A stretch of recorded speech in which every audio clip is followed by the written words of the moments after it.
Jai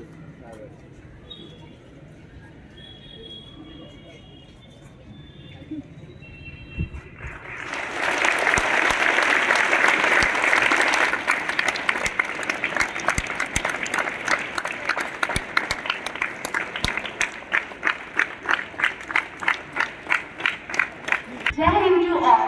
Here is warm welcoming for our chief guest, Mr. ADC Rajendra Kumar Patidar sir and Mr. DLO Robin Dayal sir. Here we all assemble to celebrate Human Rights Day. As we all know that Human Rights Day is celebrated on every year 10 December.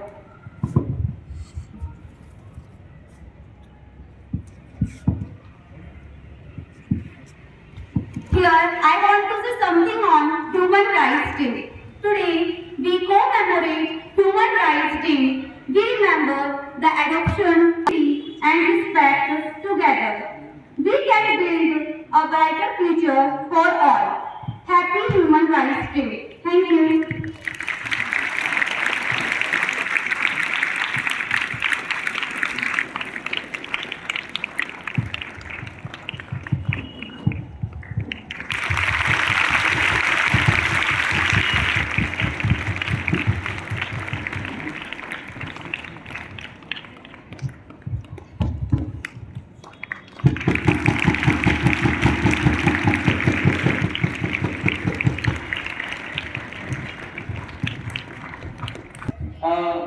आज बड़ी खुशी का दिन है कि हमारे बीच में एक बड़ी हस्ती, मैंने आपको पहले सब चीज़ बताई है, वो शख्सियत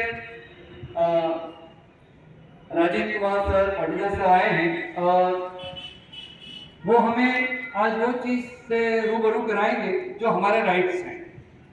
जिंदगी में दो चीज़ें हमारे लिए महत्वपूर्ण होती हैं, राइट्स और ड्यूटीज, पर आज का दिन स्पेशली हमारे लिए राइट्स का है।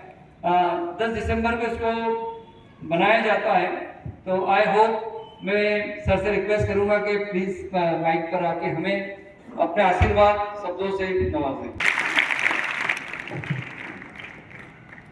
अंतर्राष्ट्रीय मानवाधिकार दिवस की आप सभी को बहुत बहुत हार्दिक शुभकामनाएं। स्कूल के डायरेक्टर साहब, आदरणीय प्रिंसिपल मैडम, सभी आदरणीय शिक्षकगण, प्यारे बच्चों, मेरे साथी जिला विधिक सहायता अधिकारी श्री रॉबिन दयाल। चूँकि आज अंतर्राष्ट्रीय मानवाधिकार दिवस है, तो भारत के संविधान की बात होना बहुत ही लाजमी है। आप सभी ने संविधान पढ़ा होगा या आगे पढ़ेंगे। जो बड़े बच्चे हैं शायद उन्होंने पढ़ा होगा, लेकिन छोटे बच्चों की अभी जानकारी संविधान के बारे में उतनी नहीं होगी। तो हम आज बात करेंगे हमारे संविधान की।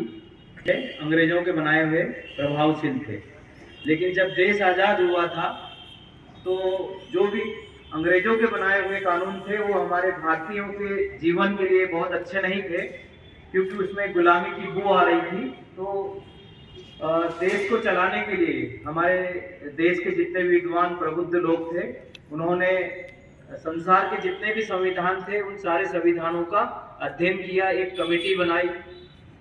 2 साल 11 महीने 19 दिन में हमारे भारत के संविधान की रचना की थी। दुनिया का सबसे बड़ा संविधान हमारा भारत का संविधान है, लिखित संविधान है।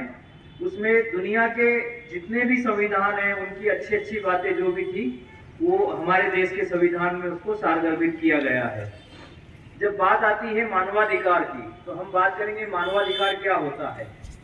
मानवाधिकार होता है आदमी को जीवन जीने के लिए जो प्राकृतिक अधिकार चाहिए, उस सारे अधिकारों को हम क्या कहेंगे, मानवाधिकार। जैसे यदि हमने जन्म लिया है तो हमें रहने का अधिकार, हमें पढ़ने का अधिकार, हमें चिकित्सा का अधिकार, हमें स्वच्छ वातावरण में रहने का अधिकार, स्वस्थ पर्यावरण में रहने का अधिकार, ये सारे के सारे अधिकार हमारे मानवाधिकार अधिकारों में सम्मिलित होते जा रहे हैं। माननीय उच्चतम न्यायालय ने हमेशा मानवाधिकारों का निर्वचन करते हुए नए नए अधिकार जो हमारे होते हैं, वर्तमान आवश्यकता के अनुसार जो अधिकार हमको आवश्यक है, उन अधिकारों को मानवाधिकार के अंतर्गत सम्मिलित करते रहे। एक समय था कि व्यापार का अधिकार उसमें सम्मिलित नहीं था, लेकिन धीरे धीरे व्यापार का अधिकार भी सम्मिलित कर दिया गया है। पहले ये था कि आदमी जिंदा ईश्वर की कृपा से पैदा हुआ है, लेकिन बोले मरने का अधिकार मेरा जीवन है, मैं अपनी इच्छा से मर सकूंगा। लेकिन हमारी सुप्रीम कोर्ट ने कहा कि चूंकि आप भारत के नागरिक हैं, आप देश की संपदा हैं, इसलिए आपको अपना जीवन समाप्त करने का अधिकार नहीं है, क्योंकि आप देश की धरोहर है। इसलिए कोई आदमी यदि ये कहे कि मैं अपनी इच्छा से मर सकता हूं, तो उसे इच्छा से मरने का अधिकार भी नहीं है। उसके लिए क्या करना पड़ता है? कोर्ट जाना पड़ता है, कोर्ट में आपको कारण दर्शाना पड़ता है। इसलिए यदि कोई व्यक्ति आत्महत्या का प्रयास करता है तो उसे हमारे कानून में दंडनीय बना दिया गया है। यदि आत्महत्या का प्रयास करते और हम जिंदा बच गए तो वो भी एक अपराध की परिधि में आ जाता है। इसलिए हमारे संविधान की रचना इतनी सुंदर की गई है कि हर नागरिक को देश की संपदा माना गया है। तो समय के साथ में बहुत सारे अधिकार हमारे संविधान में सम्मिलित होते गए हैं। अब हम बात करें, जब संविधान की बात कर रहे हैं तो आप सभी लोगों को जानकारी होगी हमारा देश आजाद कब हुआ था? कब हुआ था आजाद? 15 अगस्त 1947 को। लेकिन जब हमारा देश आजाद हुआ उस समय हमारा संविधान नहीं बना हुआ था। संविधान बनाने के लिए डॉक्टर बाबा साहब भीमराव अंबेडकर की अध्यक्षता में संविधान समिति बनाई गई थी। उसने बहुत लंबा अध्ययन करके 2 साल 11 महीने 19 दिन में संविधान बनाया था।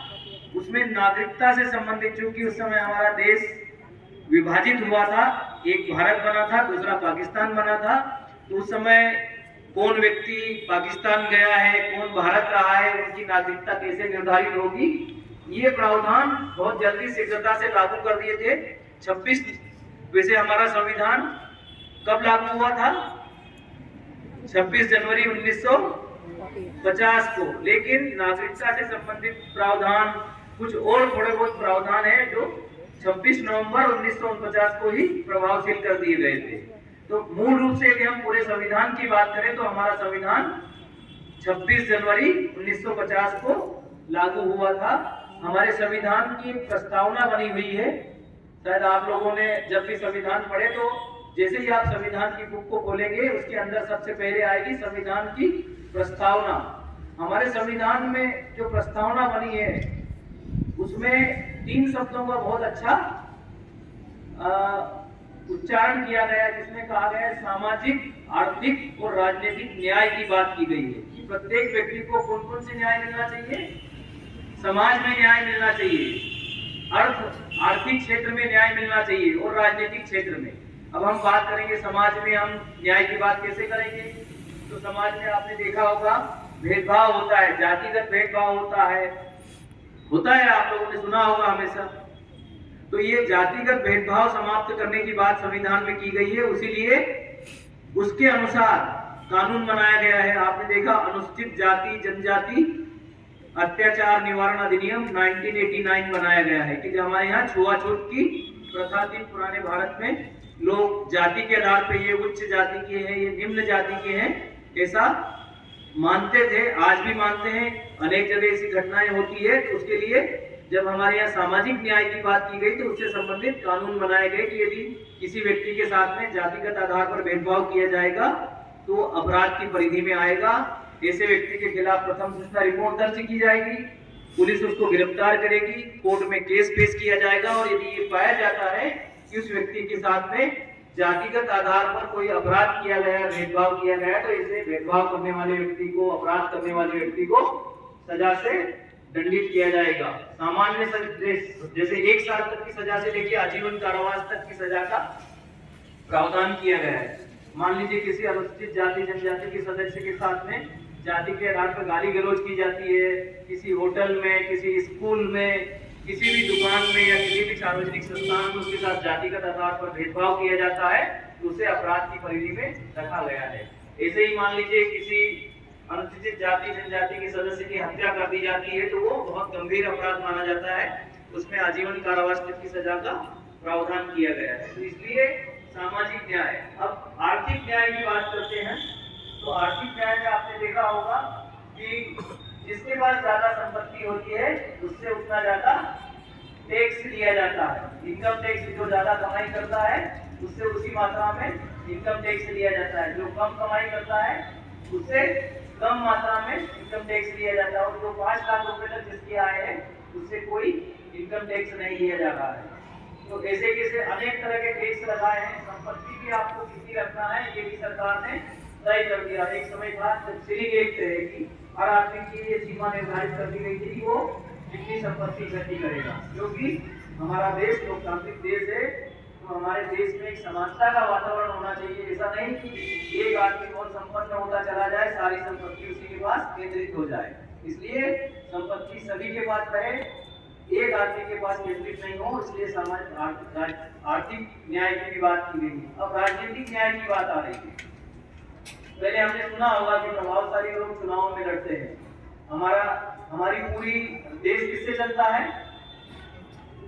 हमारे यहाँ चुनाव होते हैं, लोकसभा के चुनाव होते हैं, विधानसभा के चुनाव होते हैं, पंचायत के चुनाव होते हैं, जनपद के चुनाव, सारे चुनाव होते हैं। वो जनता के प्रतिनिधि होते हैं, वो सरकार गठित करते हैं और सरकार चलाते हैं। सरकार की सारी नीतियां कैसे बनेगी उसका निर्धारण लोकसभा में, विधानसभा में हमारे चुने हुए प्रतिनिधियों द्वारा किया जाता है। तो राजनीतिक न्याय की जब जो लोग सरकार चला रहे हैं वहां पर भी सभी वर्चस्व, सभी लोगों को क्या मिले? प्रतिनिधित्व मिले। इसलिए आपने देखा होगा कि हमारे यहाँ चुनाव में सीटें जो होती है, कुछ सीटें जनरल के लिए होती है, कुछ अनुसूचित जाति के लिए होती है, कुछ अनुसूचित जनजाति के लिए होती है, कुछ अन्य पिछड़ा वर्ग के लिए लेते हैं। तो समाज में सभी वर्गों को राजनीतिक रूप से भी बराबर प्रतिनिधित्व मिले, इसलिए वहां पर राजनीतिक न्याय की बात की गई है। हम देखते हैं, आप स्कूल में भी देखते होंगे कि अनुसूचित जाति, जनजाति, अन्य पिछड़ा वर्ग के बच्चों के लिए छात्रवृत्ति का प्रावधान किया गया है। मिलता है छात्रवृत्ति, क्यों किया गया है? कि वो लोग गरीब तबके के लोग हैं, उनको इतना अवसर उपलब्ध नहीं है, उनकी आर्थिक स्थिति कमजोर है, तो उनको हम ऐसा साधन मुहैया कराएं कि वो भी अन्य संपन्न लोगों के बराबर शिक्षा प्राप्त कर सके, अच्छे पदों पर जा सके। उसके लिए आरक्षण का भी प्रावधान किया गया है। तो हमारे यहाँ ये सारी की सारी व्यवस्था है, नागरिक, भारतीय नागरिकों को तीनों तरह की न्याय प्राप्त हो सके। अब रही बात मानवाधिकार है, तो हम सबसे बड़ी बात हमारे संविधान में मानवाधिकारों से संबंधित है, मौलिक अधिकारों का उल्लेख किया गया है कि आदमी को कौन कौन से मौलिक अधिकार प्राप्त होते हैं। हमारे यहाँ मान लीजिए किसी के साथ कोई मारपीट करता है या किसी की हत्या कर देता है, तो उसके लिए क्या होता है? केस रजिस्टर होता है, थाने पर जाकर फिर पुलिस इन्वेस्टिगेशन करती है, फिर उसके बाद कोर्ट में चालान पेश किया जाता है और वहां पर उसका विचारण किया जाता है। और यदि किसी व्यक्ति ने किसी दूसरे व्यक्ति के साथ में कोई भी अपराध किया है, जैसे मारपीट कर कोई चोट पहुंचाई है, या हत्या का प्रयास किया है, या हत्या कर दी गई है, या किसी बच्ची या महिला के साथ बलात्कार हो गया है, या किसी के घर में डकैती, लूट कुछ हो गई हो, या एक्सीडेंट कर दिया हो, तो उस सभी के लिए अपराध का प्रावधान किया गया है। और जैसे ही पुलिस कोर्ट में चालान पेश करती है, फिर उनकी गवाह ली जाती है जिनके साथ में अपराध हुआ है, और यदि अपराध प्रमाणित पाया जाता है तो मुलजिम को दंड दिया जाता है। वो दंड सामान्य दंड से लेकर, पैसे से लेकर, सामाजिक सेवा से लेकर मृत्यु दंड तक होता है। तो ये हमारे मौलिक अधिकारों का उल्लंघन होता है यदि, उसके लिए कानूनी प्रावधान किए गए हैं। आईएम में जहां भी कोई सिलेक्शन हो गया और उसको एडमिशन नहीं दिया जा रहा है, तो वो माननीय उच्च न्यायालय में जाकर रीट याचिका दायर कर सकता है। मान लीजिए उसकी जगह किसी दूसरे व्यक्ति को एडमिशन दे दिया है, या उसकी आंसर शीट सही तरीके से जांची नहीं गई है, या उसके जाति प्रमाण पत्र को किसी भी आधार पर असंवैधानिक या गलत ठहरा दिया गया है, तो ऐसे मामलों में वो हाई कोर्ट और सुप्रीम कोर्ट जा सकता है। वहां पर यदि उसकी बात सही पाई जाती है, वो सरकार को, स्कूल को, कॉलेज को, जिसको भी होगा उसको आदेश दे सकता है कि वहाँ उस बच्चे को एडमिशन दिया जाए, उसको पढ़ने का अधिकार दिया जाए। तो जैसे हमारे संविधान में मौलिक हमारे जो अधिकार दिए गए हैं, उनके क्रियान्वयन के लिए रीटों का प्रावधान किया गया है। और यदि हमको जानकारी होगी तो हम क्या करेंगे? हमारे अधिकारों का कोई उल्लंघन होता है तो हम उसके लिए कहाँ जाएंगे? कोर्ट जाएंगे और वहां से न्याय प्राप्त कर सकेंगे। करना भी पाप है और अन्याय सहना भी पाप है। तो यदि अन्याय हमको नहीं सहना है तो हमको क्या करना पड़ेगा? हमारे देश के जितने भी कानून है, हमारा संविधान है, उसमें जितने भी हमारे फायदे के लिए जो प्रावधान बनाए गए हैं, उन सभी प्रावधानों की हमको सामान्य रूप से जानकारी होना चाहिए। उसके साथ ही दूसरे कानूनों की भी सामान्य रूप से जानकारी होना चाहिए, क्योंकि यदि कानूनों की जानकारी हमको होगी तो हम अपराध करने से बचेंगे, क्योंकि हम जाने अनजाने में बहुत सारे अपराध करते हैं। अब आप सभी बच्चे हैं, इसलिए आप में से बहुत सारे बच्चे ऐसे होंगे जो अपने घर पे मोटरसाइकिल चलाते होंगे, चलाते हैं।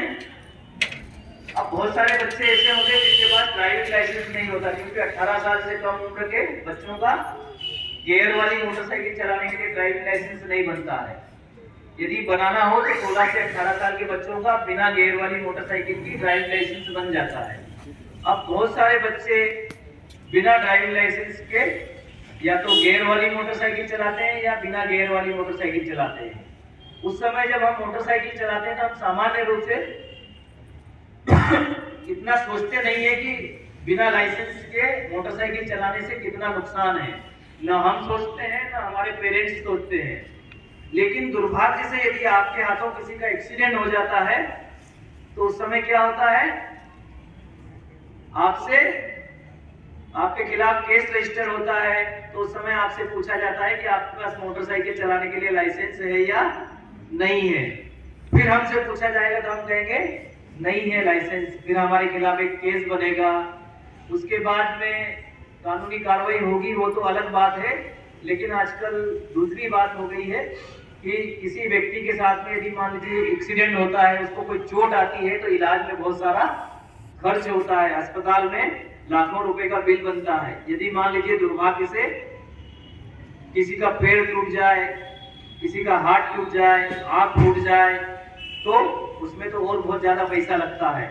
और उससे ज्यादा दुर्भाग्य यदि हमारे हाथ से मोटरसाइकिल चलाने से किसी की मृत्यु हो जाती है तो सामने वाला जो परिवार है जिसकी मृत्यु हुई है, उसके परिवार के लोग क्या हो जाते हैं? उसकी जो भी आय को उपयोग करने से वंचित हो जाते हैं। तो उनके भरण पोषण की सारी जिम्मेदारी मृतक व्यक्ति पर होती है। तो मृतक व्यक्ति के जाने के बाद में उस व्यक्ति से सारी की सारी राशि दिलवाई जाती है जिसने दुर्घटना कारित की है। उसमें इलाज का खर्चा भी है। उसमें यदि मान लीजिए वो वेतन प्राप्त करता है मरने वाला व्यक्ति, उसकी उम्र के मान से जितना उसका वेतन बनता है, उम्र जो अवशेष बची उस वेतन का कैलकुलेशन किया जाता है। मान लीजिए किसी की 25 साल की उम्र में मृत्यु हो जाती है दुर्घटना में, तो जिस व्यक्ति ने उसकी मृत्यु कारित की है उसके विरुद्ध मोटरयान दुर्घटना अधिनियम के तहत कोर्ट में केस चलता है। वहां पर उसकी उम्र के मान से और उसकी आय कितनी है, मान लीजिए कोई व्यक्ति 25,000 रुपए कमाता है तो 25,000 रुपए के मान से पर मंथ कैलकुलेशन किया जाता है 12 महीने का, और फिर उसकी 60 साल की उम्र तक का कैलकुलेशन किया जाता है कि कितना योग बनता है। उसमें से वो जिंदा रहता तो उसमें कितना खर्च करता, उस बात का, उसके मरने से उसके परिवार वालों को कितना नुकसान हुआ वो जोड़ा जाता है। जैसे पिता है तो उनको पुत्र सुख से वंचित होना पड़ता है, पत्नी है तो पति के सुख से वंचित होना पड़ता है, बच्चे हैं तो पिता के सुख से वंचित होना पड़ता है। तो उस चीज की भी राशि अलग से जोड़ी जाती है। और ऐसा जब हम निर्धारण करते हैं तो प्रतिकर की राशि लाखों में या करोड़ों में बन जाती है, कोई ऑर्डर कर देती है। तो हमेशा इस बात की सावधानी रखिए, यदि हमको मोटरसाइकिल चलाना हो तो यदि हमारे पास ड्राइविंग लाइसेंस नहीं हो तो हम मोटरसाइकिल चलाने से बचें। यदि हमारी उम्र 16 से 18 साल के बीच में है तो हम हमारे पेरेंट्स को कहें कि हमारा बिना गियर की मोटरसाइकिल का लाइसेंस नहीं भरेगी तो हमको खुद का भरना पड़ेगा। हमारी गाड़ी का रजिस्ट्रेशन की अवधि कितनी है, यदि रजिस्ट्रेशन लेट हो गया तो हम रजिस्ट्रेशन करवाएं। तो जो भी कानूनी प्रावधान है उनके अनुसार हमारी गाड़ी चलाने के सारे कागज हमारे पास उपलब्ध होना चाहिए, अन्यथा हमको बहुत नुकसान होता है। तो ये सारी बात